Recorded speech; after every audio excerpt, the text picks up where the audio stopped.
नागपुर से उसने भेजा है।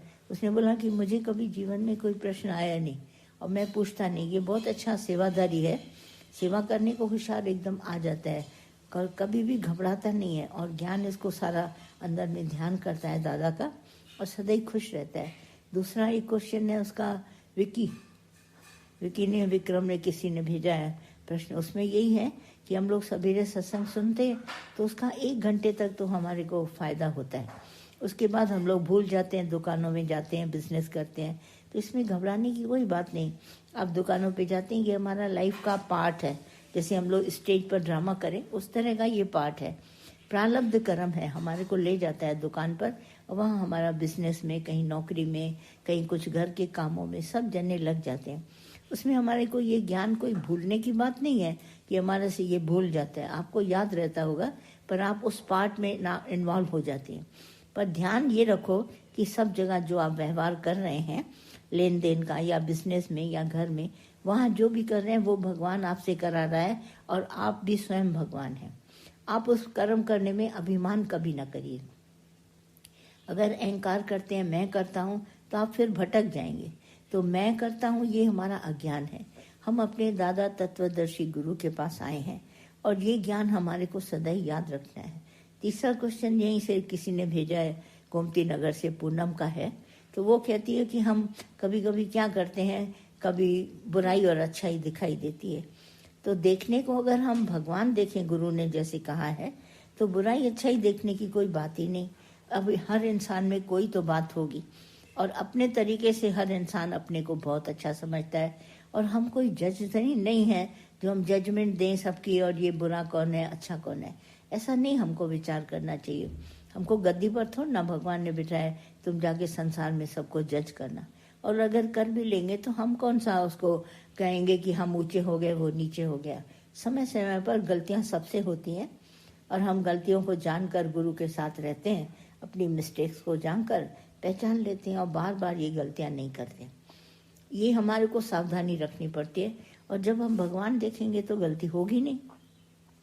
सब जगह परमात्मा का ध्यान करो। ये ध्यान करो तुमको तत्वदर्शी गुरु मिला है और तत्वदर्शी गुरु का एक ही मकसद है कि हम सबको अभिमान रहित करें। दादा ने देखो कितना अच्छा बोला, मैन, पहले बोला man minus ego is equal to God. तो सिर्फ हमारे में से अभिमान चला जाना चाहिए ना। मैन तो हम रहेंगे, हम थोड़ी ना अपनी बॉडी को चेंज करेंगे वुमन से मैन और मैन से वुमन, वो तो रहेंगे हम साकार रूप। उसमें से सिर्फ अहंकार निकल जाए। इच्छा की तरफ भी दादा कभी ध्यान नहीं देते थे, बोलते थे ये अहंकार निकल जाए मैं, तो मैं से ही इच्छा पैदा होती है। तो इतना भगवान ने हमारे को सावधान किया कि अभिमान हम न करें, क्योंकि हमारी बॉडी में जो प्राण है, प्राणों का आधार ये शरीर है। तो इस प्राण से जो भी हमारी वाणी चलती है वो हमारी गुरु की वाणी है। तो हम गुरु का ध्यान करके जब इस देह में बैठे हैं कि गुरु जी तुम ही है, तुम यहाँ, तो हम अभिमान नहीं करते।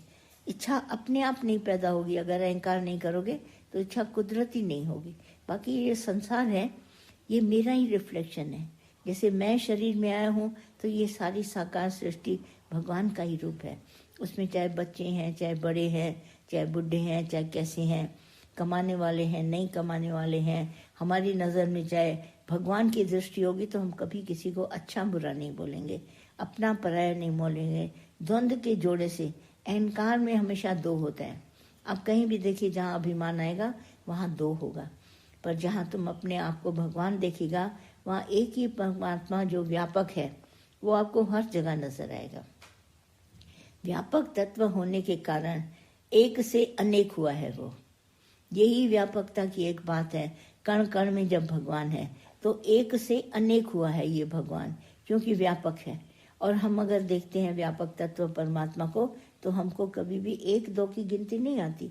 जैसे आसमान के तारे व्यापक है, चंद्रमा सूरज एक है, पर आसमान के तारे देखिए व्यापक इतने सारे हैं, अनगिनत। ऐसे ये अनगिनत सृष्टि में सारे के सारे भगवान के स्वरूप हैं। तो हम इन स्वरूपों का ध्यान करते करते हम कभी भी अपने को ऐसा नहीं समझते हम अकेले हैं या दुकेले हैं या दो हैं, कभी नहीं। इन सभी रूपों में भगवान स्वयं आया है। तो स्वयं परमात्मा को हमेशा ये ध्यान रखो, हमारा गुरु तत्वदर्शी है। हम सब कुछ देखें संसार में, पर नजर हमारी तत्व पर हो। जैसे सब हम लोग मिसाल देते ना, ऊंची नजर सराफ की। सराफ क्या देखता है? सिर्फ सोना। गहने अनेक तरह के होते हैं, छोटे हैं, बड़े हैं, रत्ती है, मासा है, तोला है, सब कुछ है। पर सोनार क्या देखता है? सिर्फ सोना। तो आप इसकी नजर ले लीजिए सोनार की। गुरु ने बोला एक भगवान है, तो हम ऊंची नजर रखते हैं। बोला हम नीचा नहीं देखते, किसी की देह नहीं देखते। हम शूद्र और चमारों की तरह नहीं चमड़ा देखते हैं, ये तो बहुत गोरा है, बड़ा सुंदर लग रहा है, ऐसा लग रहा है। अष्टावक्र महाराज ने कैसे बोला? बोला मुझे देख रहे हो कि 8 मेरे में कर्म है और तुमको ऐसा घृणित शरीर दिखाई दे रहा है। राजा जनक को बोला तो कितना साफ बोला। बोला मंदिर कितना भी टेढ़ा होता है, मगर मंदिर तो मंदिर है, भगवान के रहने का स्थान। टेढ़ा और मेरे की बात नहीं। दिया टेढ़ा होता है, ज्योत उसके ऊपर ही जाती है। ऐसे ही मेरा शरीर कैसा भी है, पर परमात्मा की ज्योत एक ही है। इसीलिए हम संसार में आए हैं। गुरु तत्वदर्शी है, उसका कहना माने और हम शरीर का अभिमान न करें। अगर हम इस अभिमान से निकल गए तो बहुत ही अच्छा हो जाएगा।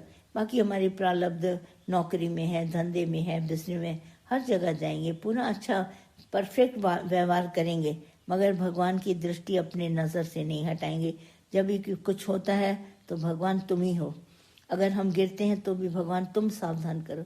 भगवान इच्छा आती है, भगवान तुम बचाना, भगवान तुम ऐसा करना। ऐसा करते करते हम परमात्मा को ध्यान में रखते हैं। हम अपने सांसों को कभी इन बातों में नहीं गंवाते। जैसे सारी दुनिया भाई हैप्पी बर्थडे हर साल भाई मना रहे हैं और देख रहे हैं सांसें जा रही है। बर्थडे हमारा एक एक आगे बढ़ता गया, पर फिर भी हम बोलते हैं हैप्पी हैप्पी आगे वाला। पर हम भगवान को, दादा को देखते हैं, दादा कभी इन बातों में आए ना। ये जगत व्यवहार है। जगत में हैप्पी बर्थडे भी आएगा, नया साल भी आएगा, तुम्हारी शादी की वेडिंग एनिवर्सरी होगी, संसारी। पर हम संसारी नहीं हैं, हम भगवान के शिष्य हो चुके, वो भी हम तत्वदर्शी। और भगवान ने तो दादा ने कभी शिष्य नहीं बनाया, आप समान बनाया। जो भी आया पहले दिन से दादा ने कहा आप समान बनो। तो आप समान बनने के लिए हमको ध्यान रखना चाहिए। हम इतने बड़े स्कूल में पढ़ते हैं और इतना बड़ा हमारा गुरु है जो तत्वदर्शी है, जो द्वंद्व की भाषा को हटाता है। तो हम फिर अपने आप में संसारी भाषा क्यों लाएं? इसका ध्यान करते करते हम सदा ही ऊपर चढ़ते हैं। पर 1000 बार हम भूलते भी हैं, पर फिर भी अपने को सजाओ, फिर भी ऊपर करो, अपने आप को याद करो, अपने गुरु को, तो तुम्हारे अंदर फख्र आएगा। अरे हमारा तत्वदर्शी गुरु है, उसने कभी द्वैत नहीं किया, मैं क्यों द्वैत करूं? उसने देखा दूसरा तो फिर हटाया, गलती पता चली, बोला मैं नहीं, मैं ऊंची नजर रखूंगा। कितनी भी संसार में चीजें वस्तुएं से दिखेगी, सोनार क्या कहेगा? मैं सोना देखता हूँ। वो चूहा और गणेश की बात आप सबकी सुनी हुई है। गणपति का उसने दाम कम लगाया, चूहे का ज्यादा। बोला चूहा सॉलिड था, उसमें सोना ज्यादा था, गणपति की तस्वीर में सोना कम था। ठीक उसी तरह मिट्टी वाला देखो, वो क्या करता है? मिट्टी तो छोटी प्याली में भी लगेगी, कुल्हड़ में भी लगेगी, मटके में भी लगेगी, मगर वो देखता है काम किसकी आ रहा है, कौन सी वस्तु वो बना रहा है। तो जो अंदर में लगता है, बोला ये महंगा है, ऊपर ऊपर करके रखता है।